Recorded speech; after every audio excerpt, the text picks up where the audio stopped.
Good morning friends. आपके अपने Ramavatar academy में स्वागत है। क्लास 10th की इलेक्ट्रिसिटी हम कंटिन्यूस कर रहे थे। चलिए आगे बढ़ते हैं। हमारा अगला टॉपिक है heating effect of electric current. ठीक है, heating effect of electric current. ठीक है, आपने अपने इलेक्ट्रिकल अप्लायंस पे देखा होगा हीट जनरेशंस होती है। जैसे अगर आप कूलर की फ़ैन चलाते हैं या नॉर्मल फ़ैन चलाते हैं, टेबल फैन या कोई भी electrical items, TV, refrigerators, fridge, AC, something, कोई भी चीज़ अगर आप लेंगे तो आप पाएंगे कि इसमें हीट जनरेशंस कंटिन्यूसली होती रहती है, जिसकी वजह से आपको वाइंडिंग बंद होने की वजह से आपको कॉस्ट भी लगानी पड़ती है एक्स्ट्रा मेंटेनेंस के लिए, जो कि काफ़ी वेस्टेज ऑफ इलेक्ट्रिसिटी है। ठीक है, जो कि एक काफ़ी वरी वाली कंडीशंस में मानी जाती है। लेकिन इसकी कुछ एप्लीकेशंस भी हैं। एप्लीकेशन मीन्स आप जो वाटर रोड यूज़ करते हैं पानी गर्म करने के लिए, हीटर जो होता है, गीज़र जो होता है, टोस्टर जो होता है, ठीक है, ये सब इलेक्ट्रिकल अप्लायंस हीटिंग इफेक्ट पे ही काम करते हैं। तो इनकी कुछ एडवांटेज भी है और कुछ डिसएडवांटेज भी है। तो पहले हम ये देखेंगे कि हीटिंग इफेक्ट जनरेशन होता कैसे है। तो हमने पहले भी कंडक्टर के बारे में पढ़ा था। अगर हम यहाँ पे कुछ वैल्यू लेके चलें तो मान लीजिए ये आपका कोई कंडक्टर है। ठीक है, इस कंडक्टर के अपने खुद के एटम या मॉलिक्यूल्स होंगे। तो मैं मान लेता हूँ कि इसके जो एटम्स हैं, वैसे तो मिलियंस होते हैं, मैं आपको बीच बीच में कोई सेपरेशंस के साथ दिखा देता हूँ। ये मेरा एक एटम है। ठीक है, ये ब्लू पेन से मैं जो दिखा रहा हूँ ये एटम और आयंस हैं किसके, मेटल बॉडी के। जो मेटल बॉडी यानी जो कंडक्टर आपने लिया है उसके मेटल्स या आयंस मौजूद है बेटा। तो मैं यहाँ पे ऐसे करके लिख देता हूँ। ये तो था हमारा कंडक्टर, ठीक है, जो सर्किट में कनेक्टेड है। ये हैं हमारे एटम्स या आयंस ऑफ कंडक्टर, कंडक्टर के एटम्स या आयंस। ठीक है, अब मैं ब्लू पेन से जो दिखा रहा हूँ, सॉरी रेड पेन से अब जो दिखाऊंगा वो उस कंडक्टर के अंदर फ्री इलेक्ट्रॉन्स की मौजूदगी रहेगी। ये है आपके फ्री इलेक्ट्रॉन्स, फ्री इलेक्ट्रॉन्स।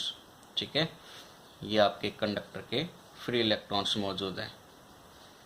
ठीक है, समझ में आ रहा है बेटा। तो ब्लू पेन से जो था वो कंडक्टर और उसके एटम्स और आयंस मौजूद थे, और रेड पेन से हमने जिनको दिखाया है वो आपके फ्री इलेक्ट्रॉन्स हैं, फ्री इलेक्ट्रॉन्स इन कंडक्टर। ठीक है, यानी ये कंडक्टर के अंदर फ्री कंडीशन में, यानी मूव कर सकते हैं इधर से उधर तक। ठीक है, अभी नॉर्मली बेसिकली जब आप कंडक्टर मार्केट से लेके आते हैं तब ये कंडीशंस होती है, यानी एक दूसरे के कांटेक्ट से वो कोई ड्रिफ्ट वेलोसिटी नहीं आती इलेक्ट्रॉन्स में, जिसकी वजह से total electric flow of charge zero हो जाता है। तो अब अगर आप इस सर्किट को पोटेंशियल डिफरेंस के अक्रॉस कनेक्ट कर दें प्लस माइनस बैटरी के टर्मिनल के साथ में, तो होगा क्या, ये जो इलेक्ट्रॉन्स हैं नेगेटिव चार्ज होने की वजह से पॉजिटिव प्लेट चार्ज की तरफ अट्रैक्ट होने की कोशिश करेंगे, यानी उनको एक फोर्स फील होगा पॉजिटिव प्लेट की तरफ, जिस वजह से इलेक्ट्रॉन्स अपने इस डायरेक्शन से पॉजिटिव प्लेट की तरफ मूव करना चाहेंगे। ठीक है, नेगेटिव पोटेंशियल का मतलब होता है लो वोल्टेज या एट लो पोटेंशियल। ठीक है, और पॉजिटिव का मतलब होता है at high potential, high potential. और इलेक्ट्रॉन हमेशा लो पोटेंशियल से हाई पोटेंशियल की तरफ फ्लो करते हैं। तो इलेक्ट्रॉन नेगेटिव प्लेट से ऐसे, ये जो कंडक्टर है लो पोटेंशियल पर होने की वजह से ये टर्मिनल ए हो गया, ये बी हो गया, बी है आपका लो पोटेंशियल पर, ए है हाई पोटेंशियल पर, तो इलेक्ट्रॉन बी से ए की तरफ मूव करने की कोशिश करेंगे। अब देखिए, अगर ये इलेक्ट्रॉन, ये वाले इलेक्ट्रॉन की अगर हम बात करें, ये आगे बढ़ने की कोशिश कर रहा है तो ये एटम के एंड से टकराएगा। टकराने के बाद वो अपना रास्ता बदलेगा, फिर उस एटम से टकराएगा, टकराने के बाद फिर से इधर अपने, तो ये जिग जैग पाथ में मूव करता रहेगा और एटम्स के, कंडक्टर के एटम से आयन से टकराता हुआ आगे बढ़ेगा। ठीक है, इस जिग जैग पाथ की वजह से जो इलेक्ट्रॉन मोशंस में था वो मेटल या कंडक्टर के एटम आयन से टकरा रहा है, टकराएगा तो अपनी एनर्जी उसको लॉस भी करेगा, है ना। लॉस करेगा तो ये एटम्स और ये जो आयंस कंडक्टर के मौजूद है ये उस इलेक्ट्रॉन की एनर्जी गेन करेंगे तो ये एटम के जो कंडक्टर के जो एटम और आयन है वो अपनी मेन पोजीशन पर ऐसे वाइब्रेट करते रहते हैं।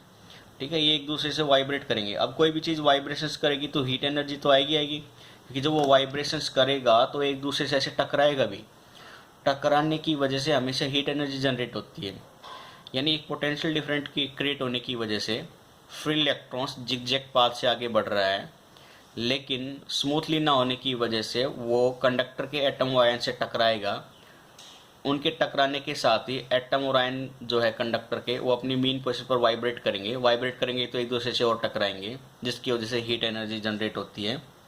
ठीक है, और वही हीट एनर्जी आपके लिए एप्लीकेशन की भी तरह काम करती है और एज ए डिसएडवांटेज की तरह भी काम करती है। ठीक है, तो ये बेसिक कॉज था हीटिंग इफेक्ट का कि भाई हीटिंग एनर्जी जनरेट कैसे होती है। क्लियर है बेटा? तो इसकी डेफिनेशंस आप नोट कर लीजिए, मैं यहाँ पे नोट करा देता हूँ, ये काफ़ी इंपॉर्टेंट है। तो हम बोलते हैं कि the production of heat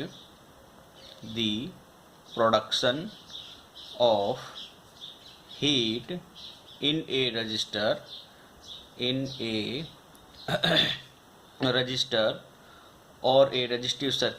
or a resistive circuit due to flow of an electric current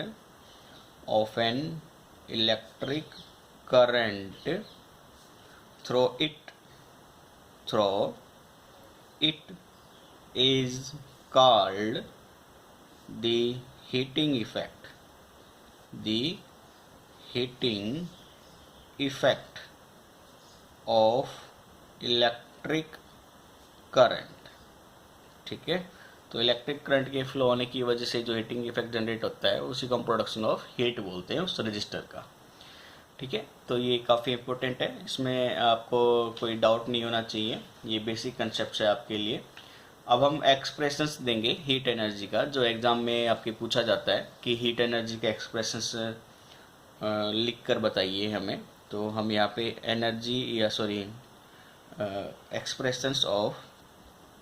expression of heat energy produced. ठीक है, इसको हम देख लेते हैं अब।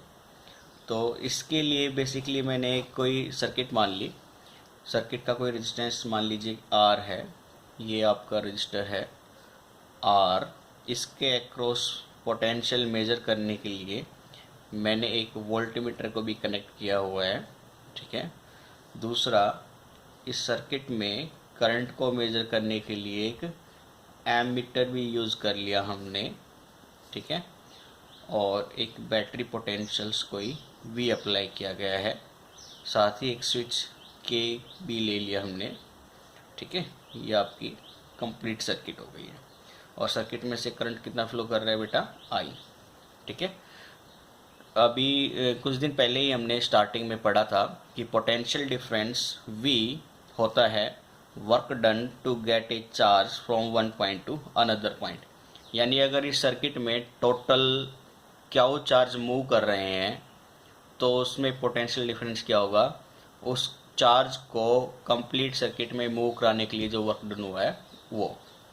ठीक है, क्लियर है यहाँ तक? तो क्या है यहाँ पे टोटल चार्ज है जो सर्किट में फ्लो हो रहा है, W क्या है वो वर्क डन है जो उस चार्ज को कम्प्लीटली मूव कराने में किया गया है, और V पोटेंशियल डिफरेंस जो आपने अप्लाई किया गया है। ठीक है, तो यहाँ से W वर्क डन क्या हो जाएगा, V इंटू में Q। ठीक है, एक इक्वेशन हमारी ये है। फिर हमने पहले ये भी पढ़ा था कि टोटल चार्ज होता है बराबर में करंट इंटू में टाइम T। क्लियर है यहाँ तक? तो ये इक्वेशन फर्स्ट है, ये इक्वेशन सेकंड है। दोनों इक्वेशन की तरफ से from equation first and second equation को वहाँ पे पुट करेंगे तो क्या आएगा, W बराबर में V, Q की वैल्यू IT। ठीक है, ये वर्क डन हो गया। अब आपको पता है वर्क डन कराने के लिए कोई एनर्जी की जरूरत पड़ेगी। वो एनर्जी कहाँ से आती है? बैटरी की केमिकल पॉइंट से, यानी बैटरी में जो केमिकल एनर्जी होती है वही वर्क डन के लिए यूज हुई है। तो हम ये कह सकते हैं ये वर्क डन के लिए जो एनर्जी आई है उसी ने तो ये वर्क डन कराया है। ठीक है। तो एनर्जी और वर्क डन एक ही वैल्यू होती है क्योंकि इनकी यूनिट होती है SI जूल, ठीक है। और यही एनर्जी जो आई है वर्क डन कराने के लिए, यही एनर्जी कन्वर्ट हो जाती है हीट एनर्जी में।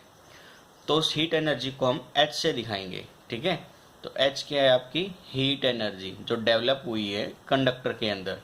ये किसके बराबर है बेटा? VIT के बराबर है, ठीक है। अब इसी इक्वेशंस को हम फिर से डिफाइन करेंगे। अब हम देखेंगे कि जो हीट एनर्जी आपकी डेवलप हुई है उसका फॉर्मूला प्रोड्यूस क्या हो सकता है न्यूमेरिकल पॉइंट ऑफ व्यू के लिए। तो आपने देखा कि H बराबर में हीट एनर्जी जो है वो आती है VIT, ठीक है। ओम्स लॉ के हिसाब से बेटा, अगर ये मान लीजिए थर्ड इक्वेशन लिख लेते हैं, तो ओम्स लॉ के हिसाब से V बराबर में IRB होता है और I की वैल्यू V अपॉन में RB होती है। तो पहले ये वैल्यू मैं उस इक्वेशन में पुट करता हूँ, तो वहाँ से H की वैल्यू आएगी V की जगह पे वैल्यू रखेंगे आप IR इंटू में I इंटू T, तो H बराबर में I स्क्वेयर R इंटू में T, ठीक है। एक तो हीट ये हो जाएगी। सेकंड साइड में अगर आप अब ये I की वैल्यू उस इक्वेशन में रखेंगे तो हीट एनर्जी हो जाएगी V, I की जगह पे V अपॉन में R इंटू में T means V square upon में R इंटू T। तो हीट एनर्जी हो जाएगी V स्क्वेयर R अपॉन में इंटू T, ठीक है। तो ये भी हीट एनर्जी का फॉर्मूला है, ये भी हीट एनर्जी का फॉर्मूला है और ये भी। तो मैं तीनों को एक ही पॉइंट पर लिख देता हूँ कि हीट एनर्जी हो जाएगी आपकी VIT या I स्क्वेयर RT या इसके अलावा V स्क्वेयर अपॉन में R इंटू T। यही हीट एनर्जी है जो आपके कंडक्टर्स में डेवलप हुई है, ठीक है। अब इस रिलेशंस को जो H बराबर I स्क्वेयर RT है, हम इसको joules law of heating effect भी बोल देते हैं, ठीक है। तो हम यहाँ पे लिख लेते हैं ये हेडिंग करके, जूल्स लॉ ऑफ हीटिंग, ठीक है। तो जूल्स लॉ ऑफ हीटिंग क्या हो जाएगा बेटा? H बराबर में I स्क्वेयर R इंटू में T, ठीक है। तो यानी ये यहाँ से बेसिकली क्या पॉइंट निकल कर आता है कि हीट एनर्जी डायरेक्टली प्रोपोर्शनल होती है करंट के, ठीक है, करंट के स्क्वायर के। साथ ही हीट एनर्जी डायरेक्टली प्रोपोर्शनल होती है सर्किट के रेजिस्टेंस के। इसके अलावा हीट एनर्जी डायरेक्टली प्रोपोर्शनल होती है time of flow of charge के।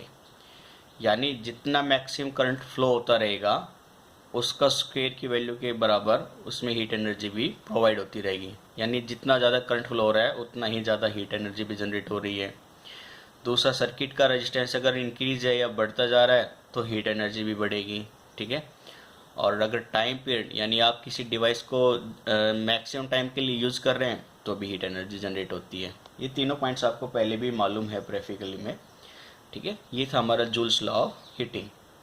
अब कुछ एप्लीकेशंस आती हैं कि हीटिंग इफेक्ट का हम यूज़ कहाँ पर करते हैं। तो बेसिकली एप्लीकेशंस में आपके कुछ टर्म्स ले लेते हैं हम जहाँ पे हीटिंग इफेक्ट यूज़ करते हैं। तो इनका यूज़ हो जाएगा बेटा, इन यूज़ ऑफ इलेक्ट्रिक आयरन ले लीजिए, जो आप प्रेस करते हैं इलेक्ट्रिक आयरन है, उसमें भी आपका हीटिंग इफेक्ट ही यूज़ होता है। इलेक्ट्रिक हीटर ले लीजिए बेटा, इलेक्ट्रिक हीटर, और समथिंग और वैल्यू ले लीजिए, वाटर हीटर ले लीजिए, वाटर हीटर, ठीक है। इस तरह के कोई भी एग्जांपल ले सकते हैं, टोस्टर ले सकते हैं, गीज़र ले सकते हैं, ठीक है, गीज़र हो जाएगा। ये कुछ इस तरह के एग्जांपल है जो हीटिंग इफेक्ट के ऊपर ही वर्क करते हैं। अब बात आती है कि हीटिंग इफेक्ट के लिए कि जो एप्लीकेशंस है मीन्स जैसे आपके इलेक्ट्रिक बल्ब है, चलो इलेक्ट्रिक बल्ब की हम अभी बाद में बात करेंगे। तो मैं ये कह रहा था, अगर जैसे आप इलेक्ट्रिकल हीटर की बात करो या वाटर हीटर की बात करें तो आप देखेंगे कि भाई जो कंडक्टर आप घरों में यूज़ कर रहे हैं वायरिंग के लिए, AC ऑन करने के लिए, बल्ब ऑन करने के लिए, क्या सेम वायर है या जो सेम कंडक्टर है वो हीटर में ही यूज़ किया जाएगा? तो उसका जवाब है नहीं।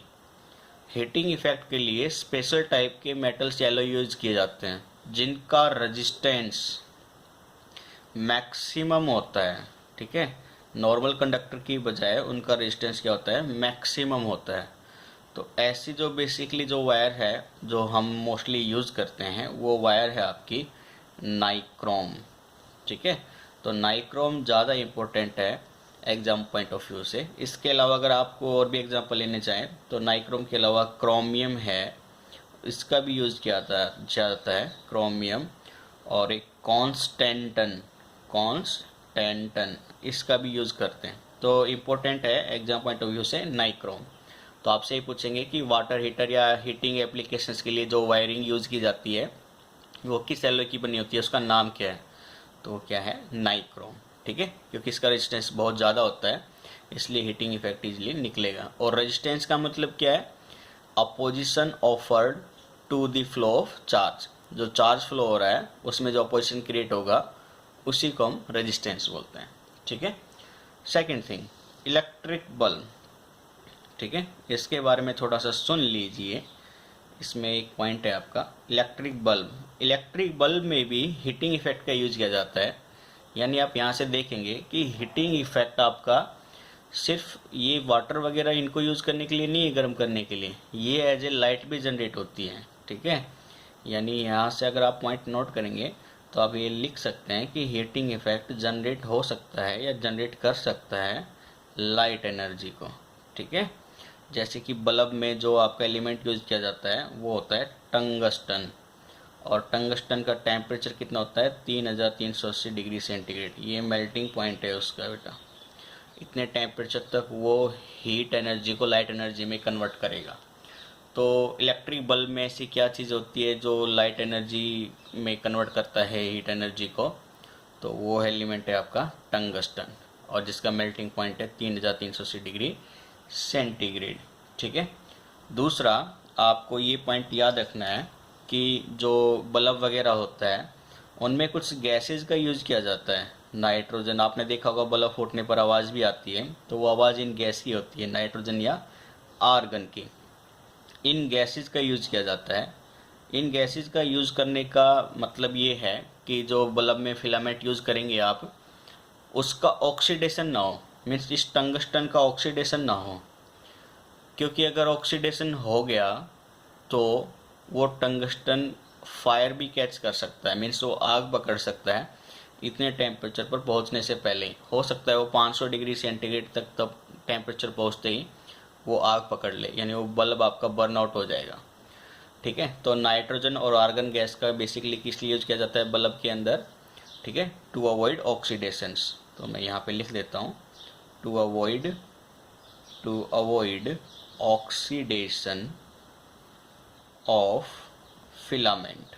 ठीक है, फिलामेंट, बल्ब का जो फिलामेंट है उसको अवॉइड, उसके ऑक्सीडेशन को अवॉइड करने के लिए नाइट्रोजन और आर्गन गैस का यूज़ किया जाता है। ठीक है, ये थे कुछ आपके बेसिक पॉइंट्स। अब एक दो पॉइंट है जो एग्ज़ाम पॉइंट ऑफ व्यू से इम्पोर्टेंट है, हम उसको नोट कर लेते हैं। पहला पॉइंट है आपका, आपको क्वेश्चन में पूछा जाएगा कि इलेक्ट्रिक हीटर की जो वायरिंग है वो तो ग्लो करती है, लेकिन जो स्विच आपने बोर्ड में लगाया हुआ है वो जो पाथ है, वो जो रास्ता, वो कनेक्टिंग वायर है वो ग्लो नहीं करती है। ठीक है, तो इसके पीछे आपको एक रीज़न देना पड़ेगा। तो चलो उसके लिए हम थोड़ा सा डिस्कस कर लेते हैं। तो पहले जो क्वेश्चन अराइज हुआ है हमारे दिमाग में उस क्वेश्चन को देखते हैं। तो इसमें आपको ऐसे पूछेंगे, the filament of an electric heater becomes red hot but the connecting wires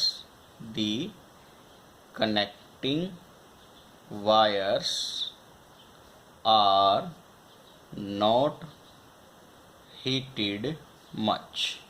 ठीक है, वो ज़्यादा हीट नहीं होती है। वाई, क्यों? तो ये क्वेश्चन तो समझ ही गए होंगे। जैसे कि अगर आपका ये मान लीजिए ये हीटर है आपका, ठीक है, ये हीटर रखा हुआ है आपका, और हीटर के अंदर जो वायरिंग है वो कुछ इस तरह से होती है। ठीक है, ये वायरिंग है आपकी हीटर की। तो ये कह रहा है कि ये जो हीटर की वायरिंग हम दिखा रहे हैं अंदर, ये तो ग्लो करती है, लेकिन जो स्विच है, ये जो प्लग हो गया आपका, ठीक है, ये स्विच में जो प्लग लगेगा ठीक है, ये वाली कनेक्टिंग वायर, ये जो कनेक्टिंग वायर है ये, ठीक है। तो ये तो है आपका हीटर वायर्स और ये कनेक्टिंग वायर। तो ये तो ग्लो करती है, ये वायर तो ग्लो करेगी लेकिन ये ग्लो नहीं करेगी, डज नॉट ग्लो, ऐसा रीज़न पूछेगा आपको। तो रीज़न बेसिकली एक यही है कि इस एलिमेंट्स का, जिस एलिमेंट का ये वायरिंग की गई है यहाँ पे, इसका रेजिस्टेंस मैक्सिमम है, ठीक है। मैक्सिमम रेजिस्टेंस होता है, मैक्सिमम रेजिस्टेंस होता है, मीन्स लगभग इनफाइनाइट के करीब, और इनका रेजिस्टेंस बहुत ही कम होता है, मिनिमम और ए फ्यू रेजिस्टेंस, ठीक है। तो रेजिस्टेंस कम है तो यानी चार्ज का फ्लो अच्छे से होगा, चार्ज का फ्लो अच्छे से होगा तो करंट का फ्लो अच्छे से होगा, इसलिए हीट एनर्जी बहुत ही कम अमाउंट में निकलेगी। रेजिस्टेंस ज़्यादा है तो चार्ज का फ्लो के लिए अपोजिशन ज़्यादा होगा, अपोजिशन ज़्यादा होगा तो भी ज़्यादा टकराएंगे, ज़्यादा टकराएंगे तो हीट एनर्जी भी बल्क अमाउंट में निकलेगी, हीट एनर्जी बल्क अमाउंट में निकलेगी तो एज ए लाइट की तरह ग्लो करेगा, ठीक है। ये बेसिक पॉइंट है इस टॉपिक के रिगार्डिंग। फिर दूसरा आता है आपका एक फ्यूज़ के लिए, कि फ्यूज़ जो है उसका मटेरियल क्या होना चाहिए। तो फ्यूज़, ठीक है, फ्यूज़ का यूज़ हम करते हैं घरों में टू प्रोटेक्ट इलेक्ट्रिक अप्लायंसेस, ठीक है। जो इलेक्ट्रिक अप्लायंसेस होती है उनको प्रोटेक्ट करने के लिए इनका यूज़ किया जाता है। और ये बना हुआ किस चीज़ का होता है, या तो किसी एलॉय का, मेटल या एलॉय का, ठीक है। जो इम्पोर्टेंट है आपके एग्जाम पॉइंट ऑफ व्यू से वो लीड और टीन का होता है, या तो लेड और टीन का लिखोगे आप, ये इम्पोर्टेंट होता है, या मोस्टली कॉपर का भी यूज़ किया जाता है, ठीक है।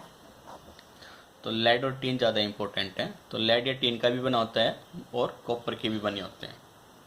तो दूसरा इसका यूज़ क्या हो गया इलेक्ट्रिकल अप्लायंस को प्रोटेक्ट करने के लिए। इसकी वैल्यू की अगर हम बात करें तो कुछ बुक्स में इसके लिए मिस्टेक्स अलग है, कुछ में अलग हैं, कुछ प्रैक्टिकली और फिजिकली में दोनों में वैल्यू भी अलग होती है। कि जैसे अगर आप देखो कि मान के चलो अगर ये आपकी मोटर है, ठीक है बेटा, मोटर पर अगर आपको करंट की वैल्यू 2 एम्पियर लिखा गया है ना, तो ये मैक्सिमम वैल्यू है उसकी, यानी जब वो अपने पीक पॉइंट पर, जब उसका टेम्परेचर बिल्कुल मैक्सिमम पॉइंट पर आ गया है, तब वो इतना करंट ड्रा करेगा। लेकिन जब आप रनिंग कंडीशन में स्टार्टिंग में जब आप चलाते हो, जैसे मान के चल लीजिए आपकी कूलर की मोटर है और उस पर 2 एम्पियर लिखा गया है, तो ये मैक्सिमम वैल्यू है, यानी जब वो बिल्कुल गर्म हो जाएगी, जब आपने 10-12 घंटे उसको चला लिया है और वो काफ़ी हीट हो चुका है, तब जाकर 2 एम्पियर लेगी वो। लेकिन जब आपको रनिंग में स्टार्टिंग की बात करें तो वो 2 एम्पियर नहीं लेती है, वो लगभग 0.5, ठीक है, 0.7, मैक्सिमम करोगे तो 1 एम्पियर तक की रेटिंग जाएगी। 2 एम्पियर उसका पीक पॉइंट है, यानी 2 से हल्का सा होते ही वो ब्रेकआउट हो जानी चाहिए सर्किट, अदरवाइज वो मोटर बर्न आउट हो जाएगी। तो हम क्या करते हैं, वो जो रेटिंग है उससे हल्की सी हाई वैल्यू का ही एक फ्यूज़ यूज़ कर लेते हैं। जैसे अगर हम एग्जांपल लें, मान लीजिए ये मोटर है आपकी और इसकी रेटिंग है 0.7 एम्पियर, ये 0.7 एम्पियर मैक्सिमम वैल्यू है, तो इसके आगे जो आप फ्यूज़ यूज़ करेंगे ना बेटा, इस फ्यूज़ की रेटिंग उससे थोड़ी सी ज़्यादा होनी चाहिए, वो क्या होनी चाहिए, 1 एम्पियर की, ठीक है, ये फ्यूज़ है। ऐसे अगर आप दूसरा एग्जांपल लें कि आपके पास कोई एसी है, मान लीजिए ये एसी है और इसकी करंट की रेटिंग है आपके पास 3.7 एम्पियर की, तो इसमें मैं जो फ्यूज़ यूज़ करूँगा वो फ्यूज़ कितने का हो जाएगा, लगभग 4 एम्पियर का, ठीक है। ये आपको याद रखना है।